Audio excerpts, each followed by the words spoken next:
काय चुकलं तिचं? तिने स्वप्न पाहिली? काय चुकलं तिचं? तिने स्वप्न पूर्ण करण्यासाठी घराबाहेर पाऊल ठेवलं. काय चुकलं तिचं? ती मुलगी म्हणून जन्माला आली. कधी अभया, कधी निर्भया, कधी अस्मिता, कधी दिल्ली, कधी हैदराबाद, कधी कोलकाता, कधी कोपर्डी, तर कधी बदलापूर, कधी बस, कधी हॉस्पिटल, कधी शाळा, कधी रस्ता, तर कधी घर. तुमची आमची ही लाडाची लेक कुठे सुरक्षित नाही का?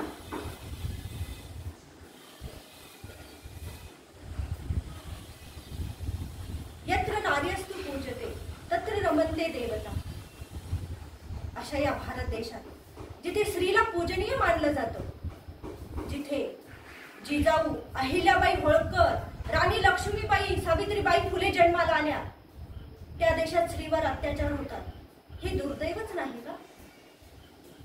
हो, हे दुर्दैवच आहे. पण आता रडून घाबरून चालणार नाही. कलियुगातल्या या द्रौपदीला वाचवण्यासाठी कोणी कृष्ण येणार नाही. छोड़ो मेहंदी भुजा संभालो, छोड़ो मेहंदी भुजा संभालो, खुद ही अपना चीर बचा लो. उठो द्रौपदी वस्त्र संभालो, अब गोविंद आएंगे. उठो द्रौपदी वस्त्र संभालो, अब गोविंद आएंगे. यत्र तत्र सर्वत्र संचार करणाऱ्या या शुंभ निशुंभाचा वध करण्यासाठी हातात शस्त्र घ्यावंच लागेल. दुर्गा काली बनून आजची श्री तू या महिषासुराचा वध कर.